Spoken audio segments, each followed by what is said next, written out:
getting snagged is a part of fishing. It can be a real pain in the backside. In the heat of summer, it can actually be quite good because it can be very refreshing to swim in and get your lure back.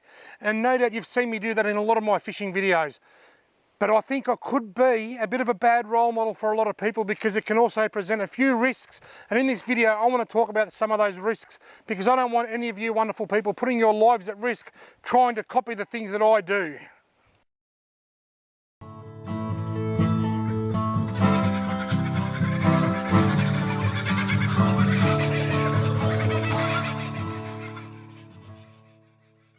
Rightio folks, swimming for lures is something most of us have done. I certainly do it a lot. I do it on most of my Murray cod fishing trips during this time of the year when the water's not so cold and the days are hot, and it can be great.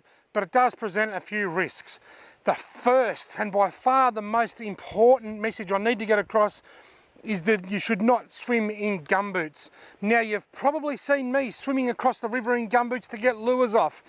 I probably look like some kind of miracle man, but the reality is that that's very, very dangerous. It's a very dangerous practice. Gumboots, when filled with water, can be very heavy and they can pull you down. Would you like to swim across the river with a bag of potatoes tied to your feet? You'd struggle, wouldn't you? Well, what's the difference between having a similar weight with a couple of gumboots full of water on your feet? You see, for me, I never thought twice about this as being a problem because I've been doing it for so many years. Then last week I was fishing with a young fella and then I said, just be careful swimming with your gumboots. I'll be right, mate. And as soon as it got a bit deep, I could see he realised just how awkward it was. He didn't panic, he was fine and he turned around and floated on his back. But had there been a strong current or something, he could have got himself into a bit of trouble, and it made me think, I think I need to make a bit of a disclaimer and explain a few things to people. Now with the gumboots, first of all, I am a very good swimmer, okay? I'm not fit, I can't swim long distance, I don't swim laps, but I have grown up in Wangaratta. I was born in Wangaratta in 1975. I've lived here for 43 years. In that time, I have spent hundreds and hundreds and hundreds of hours in the Ovens and King rivers. This is like second nature to me. I'm half fish. I'm a very good swimmer. I can swim across the river when it's flooded and I can get myself out of trouble, and I've learned over the years not to panic. That's the first thing. And the second and most important thing is I'm fat. I'm very fat. Have you seen my legs? They're round. When I put my fat legs into the gumboots, they fill the gumboots up.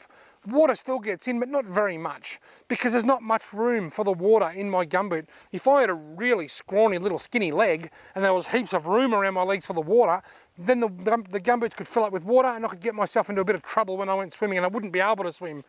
But the combination of being overweight and having big fat legs that fill up the gumboot and being a strong swimmer means that I can just swim across. I can tread water with my gumboots on, no worries, and get lures off snags. And I never even thought for 1 minute that perhaps I could be setting a bad example to people. So for all you folks out there, particularly you younger people, if you're fishing for cod and you get snagged, please take your gumboots off if you have to swim out and get a lure. Gumboots are great. They're great protection from snakes. Look at all this bushy stuff here behind me. Imagine walking through there in a pair of sand shoes. Your socks would fill up with grass seeds, you'd get scratched to buggery. You could walk through there like a bulldozer in gumboots and you wouldn't have any problem. You can walk through blackberries, they're fantastic. But if you get in deep water with gumboots on, that's where you could come into a bit of trouble. So you need to be very careful. I recommend using gumboots to a lot of people walking the riverbanks.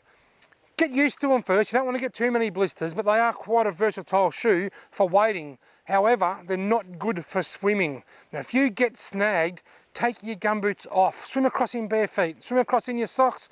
Get someone else to swim for you. Well, break the line and leave the $20 lure on the log. It's not the end of the world because swimming in gumboots is not a good thing. And I apologise if I've misled people and set a bit of a bad example with that one. Now, you've also got to be careful. You've got to know the hazards as well, away from gumboots. For example, you might have seen me swimming plenty of times for lures and unsnagging lures, but there's plenty of times that I haven't swum that you haven't seen.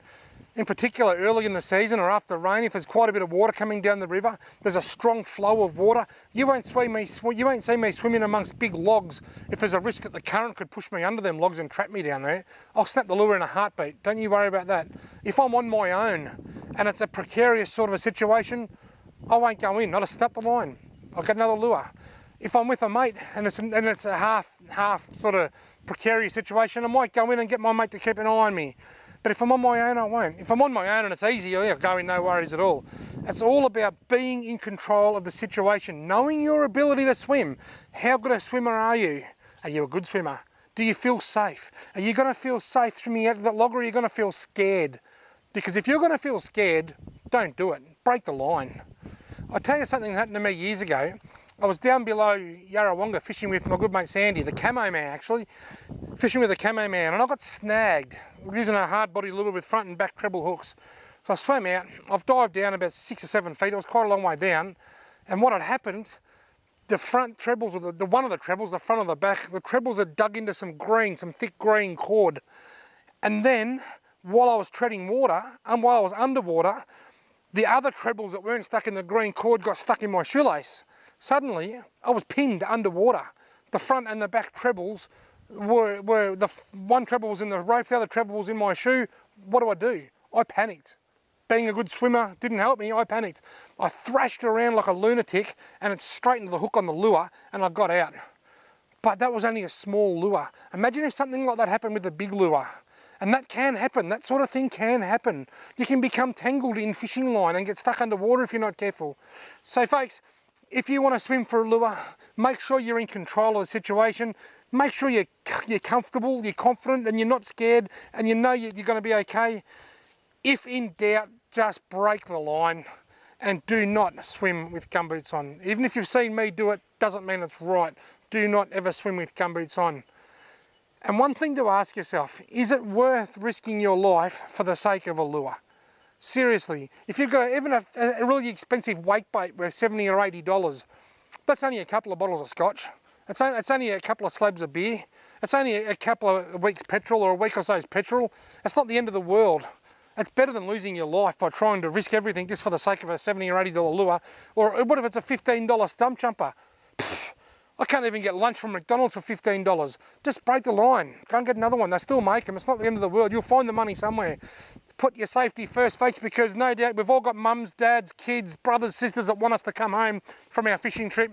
So make sure you stay safe. And I'm sorry if this isn't a happy, upbeat, bubbly video that I normally make, but I just wanted to share a very, very important message because I can tell you something now.